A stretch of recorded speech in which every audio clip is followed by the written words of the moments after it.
Was the eye? The eye is like eye of Vagabond. He brought it back or something like that. Yeah. Threw up gang signs. It was like, what up, bloody? Hey, everybody, and welcome to Twin Talk, a video discussion show where twin brothers Chris and Kevin drink and draw. We're talking about comic books, movies, and all things pop culture. We are your hosts, Chris Hart, Kevin Hart, and today we are taking a look back at Doctor Strange.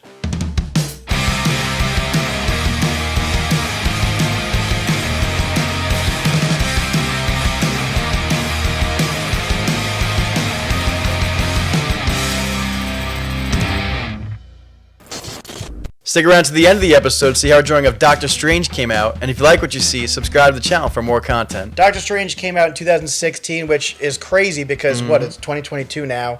We're finally getting the sequel, Multiverse of Madness. It's crazy to me that, because I remember when I saw this movie, I was wondering how soon we would get a sequel.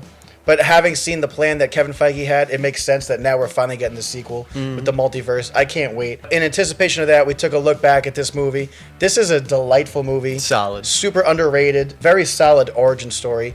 Very reminiscent of Batman Begins. Yes. I thought it was a really solid movie. This is the Batman Begins of Marvel. This is the quiet riot of the MCU, right? This thing goes low radar, sneaks in, and gets the job done. Yeah. This thing is so effective. First of all, Benedict Cumberbatch. Perfect. He's like Hugh Jackman as Wolverine. Ryan Reynolds as Deadpool. This guy is built for this role. He really is like meant for this role. Which I can't see anyone else playing this guy. Do you remember they said that they wanted Joaquin Phoenix? They got him, but then he didn't want to sign to the multi-film deal.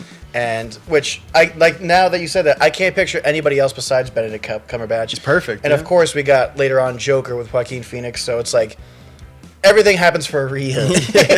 But I love how the movie starts and ends like on a mirror image. It's the same, but it's not. He's gone through this journey. You got the shot of the hands. His hands, baby. That's his work. That's his life's work. That means everything to him. And he loses it, and by the end, his hands are still shaking, and he's gone through something different, but he's the hero by the end. So that was really cool. Really good direction. I don't even know who the director is, but that was like... I was going to say, I couldn't even name the director of this. They did an A1 like steak said, sauce job. They're like Navy SEALs. They came in, shot it. They're like, let's go home, boys. They released a perfect Marvel movie. We had to do a quick search here because we felt like this guy was an unsung hero. We look him up. This guy needs the credit where credit's due. Not only that, he could have played Doctor Strange. Look at this guy. Scott Derrickson's his name, yeah. I even looked up his like past history. This guy, everything's low radar on this film. Yeah. He completely crushes it in this movie. A lot of people complained at the time that it was very copy and paste with like the whole Marvel formula. But I really feel like this, to me, was like pushing the limits at the time. Because obviously it's an origin story, but it's very of its own corner of the MCU, right? With all this mystical, magical stuff. This was the first mention, I believe, of the multiverse in the MCU. Right. Which was set up a while back. When the first trailer hit, I believe you said too, it was like Inception on LSD, right? Yes, exactly. Yeah, it's like the graphics in this thing are insane. And like this is a movie that you want to go balls to the wall with. I couldn't even begin to tell you how they animated this film. I couldn't believe what I was seeing. I was like, this is incredible. Let's get into some of the characters. Obviously, the title character, Doctor Strange. We see the origin story, very reminiscent of the comic book origin, where we see Dr. Stephen Strange, this like arrogant, almost pompous surgeon, world famous surgeon, who kind of sees people as like beneath him. Yeah, beneath him, and like he needs a little bit of humility. I even noticed too. He lives on Billionaires Row in the movie with those tall, skinny skyscrapers. That is just a complete slap in the face of the homelessness of New York. Yeah. And that just completely like those details show his arrogance, his wealth, and how he's literally above all these people and like cutting off people on the road, which leads to his demise.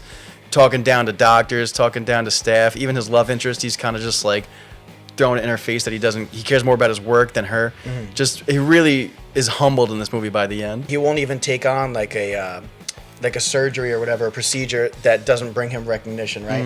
And they even mentioned that that soldier from Iron Man 2 that broke his back.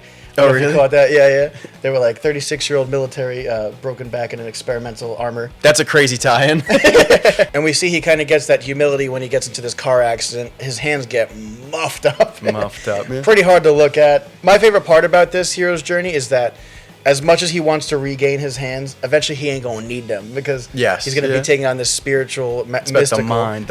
He's going to become more than his physical body. Benedict Cumberbatch really sells it with like him trying to like go through rehab and everything. If you've ever broken hands, you know like the struggle of like the mind over matter. Like it's really tough. So that was really him showcasing that, and that is really cool, really badass sequence by the end. again, Batman Begins, like there's no like denying that it's kind of like that hero's journey. When he goes to the Ancient One, he thinks he can do it with all his experience, with all his wealth, this and that, and he realizes that he's got to open his mind and kind of like submit himself to this like spiritual journey. And I love that line when she like whips him to places like, teach me. Yeah, that's so great to me. Yeah, it's a great moment in the film. That was how they ended the trailer too, for it, when I remember that. And as we see him go on his journey, which is a lot of fun to like get introduced to these different characters like Baron Mordo, Wong, the Ancient One, all these supporting characters from Doctor Strange's world is cool to see live action. And they do a lot of comedy with Wong too, which I think is great. Why he's such a lovable character. Yeah, he trades his code of conduct for like Beyonce on an iPod. Unbelievable. This guy's guarding the entire sacred text. It's cool to see Doctor Strange making mistakes early into his mystical arts career, I guess. You see him like when he's fighting different people. He's trying to cast these spells. They're not working. You know, he's only got one shield. The other one's not like working. The light bulb comes out. Yeah, and he's kind of like got to rely on his wit, which I think is cool. That leads us into the Ancient One. Tilda Swinton was the actress. She did a really good job of showcasing like the teacher over the apprentice, and I love that she kind of like forces him through the fire when he's on Everest and he's got to make his way back. That was really cool. That was really impactful. And from that moment on, you see him kind of being forged by the fire, and he's getting stronger and stronger. He does the shave. He's got the goatee, you know. And from there, he goes on to become like this Sorcerer Supreme, which was, I guess it was like a prophecy, because they were like, how did you do that? How did you know that? And he's kind of like destined to be this role. And just this whole like idea of like this religion, even more to how it all ties into place, like him following these rules to a T, no flexibility, Doctor Strange coming in and kind of like mixing up that formula, the Ancient One kind of being a little hypocritical, to then the villain having a perfect reason to like do what he's doing, of trying to live eternally and bring actual peace and everlasting life. No, a world without death. That was really interesting. And Mads Mikkelsen playing Caecilius, I think his name was. That was really cool. I like the whole like eye makeup. Very emo. Very cool. Yeah. Well, at that point, he brings on Dormammu, right? And they become like almost like his slaves doing his bidding. Mads Mikkelsen is such a good actor. He could play anything. I'll go see it. Yeah. Like you said, he's almost like intimidating, but also you get where he's coming from, because he feels, you want to join him. Yeah, he kind of feels like betrayed by the Ancient One, that she's using this dark, magic and stuff, and then telling them that they can't use it. Do you remember when Mads Mikkelsen was rumored to play like Sony Marvel versus Doctor Doom? No, would that be perfect? That would have been perfect. Yeah, thank God they didn't ruin his career, but he crushes it in this. Dormammu, what'd you feel about Dormammu? When I first saw this movie, that was the weakest part of the film to me. It was a little cheese. The CGI is a little poor at that point, because everything in this movie stands up so well, and then you see that action at the end. It's like that could look a little. It's bit almost better. Like the Green Lantern villain. Yeah. And definitely. This should not be happening. Not again. And to me, like that part of the movie went into like the typical, at the time, the Marvel humor that wasn't hitting for me, and I was like, like the movie was so good up until that point, where then it's like Dormammu, I came to bargain. The same way I hated Guardians of the Galaxy. The first one, the dance-off. Okay. So this was, to me, their version of the dance-off. This was a notch better, though. Yeah, it was definitely better. It's more, plot. It helps the plot. It's impactful. Because he's going to keep living that moment for the sake of humanity. Yeah, he's going to keep getting hurt, keep dying and it works, for others. But at the same time, too, like I said, like the CGI didn't look that great. I feel like Dormammu, and Ronan, too, going back to those scenes that they, like, dropped the ball on, Dormammu and Ronan, like, are such cool villains, and I feel like they got the short end of the stick for live action films. I believe Benedict Cumberbatch did his voice acting, did like the facial and voice acting for Dormammu, so that was pretty cool. This movie's very like isolated in itself, but also opens up so much more with the Infinity Stones, even like these giant godlike beings and dimensions. I was like, oh, are we gonna get introduced here to like Galactus? This opens the bridge, so that was really cool how it like opened up a pathway, but also was a self-contained story, which leads me to believe what's her name, Rachel McAdams, Notebook girl. He kind of like is a D-bag to her. He's just like using her the whole movie. He like brushes her off, only there when he needs her, when he's about to get revived on the tables. So like, and it kind of ends off like we never really got any closure, but you do see that he does love her, because he's keeping her watch on that she wrote, like it was like inscribed and stuff. And I thought that was genius in the beginning of the movie, when the guys in like Nepal or whatever are robbing him. They're like, give me your watch. And like not knowing what the movie was about with the theme, and then he gets the time stone. I was like, oh, this whole thing's about time. That was really cool. Especially with the What If episode, where he's like reliving her death over and over. Well, now we know that. We didn't know that in 2016. Yeah, but like having watched this movie again, it's like, oh, like I forgot how much like he didn't care for her in the live action film. So when I saw the What If, I was just like, there was no real closure to their relationship in the movie. Yeah, it's almost like a missed opportunity for him. Like he wished he spent more time on her than his work and everything. super impactful. Well, is she supposed to be in the sequel?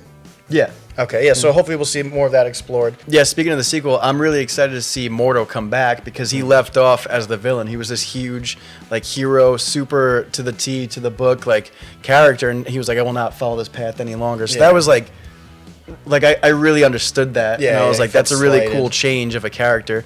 And so I'm really excited to see what he does to kind of, like, teach Doctor Strange a lesson because you can't be throwing around this magic. You know, he was in the end cameo scene, too, and he was like, there's too many sorcerers. Too many sorcerers, yeah. Really cool. So I'm really excited for Sam Raimi directing the second one. Yeah, we'll know who the director is for the second one. What's your favorite scene in this thing? My favorite scene, there's a lot of them, but I have to say that's chase sequence between New York with Caecilius and Mordo and Doctor Strange. That was so trippy. I don't even know how they designed and animated this it's thing. pretty like, wild. How do you even do a storyboard to this? Yeah. Unbelievable. My favorite scene, like I said, I really liked seeing like a rookie Doctor Strange fighting in the Sanctum Sanctorum, like Sanctum Sanctorum.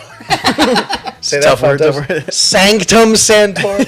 I thought it was cool seeing him like, you know, like making mistakes, like casting spells that weren't working, and then when he finally gets the cape, right? Like he's getting his ass kicked, and then like the cape comes and saves him. Then he comes in clutch. Up, yeah, then he comes up like looking the way he's looking something proper, you know? Yeah. And that final scene, like the big climax of the movie when he does like reverse time. In Hong Kong, that was cool. I think that set piece is gorgeous. Gorgeous, yeah. It's beautiful to me. This and guy cooking up ramen. yeah, like that whole fight is so cool to me. And then like when he's like reversing time and like it just all looks so well. Like you said, very appreciated Marvel movie. It goes low under the radar, but it should sing. Exactly. Final grade for this movie. What are you giving this thing? I'm gonna go 8.5 because 8.5, right? because it is a very solid movie. I would go 9 too, but that Dormammu thing like just derails Throws it it a off little bit for me. Yeah. I'm gonna go a little bit lower. I'm gonna go an 8 out of 10. I think it's solid. I don't think it's like standing out. It should be a little bit more praised, a little bit more recognized, but it's just right where it needs to be. And it's like perfect sequel, opportunity, perfect like furthering the MCU. It's a great movie. Nothing really bad to say about it. Yeah. What did you guys think about Doctor Strange? Are you excited for the Multiverse of Madness? Let us know in the comments below. Will we see the X-Men, the Fantastic Four? Who do you guys think is going to show up in this thing? Anyways, that wraps up today's episode of Twin Talk. If you like this video, give it a thumbs up, comment below to join the discussion, and don't forget to subscribe to the channel for more content. We'll see you next time. Peace!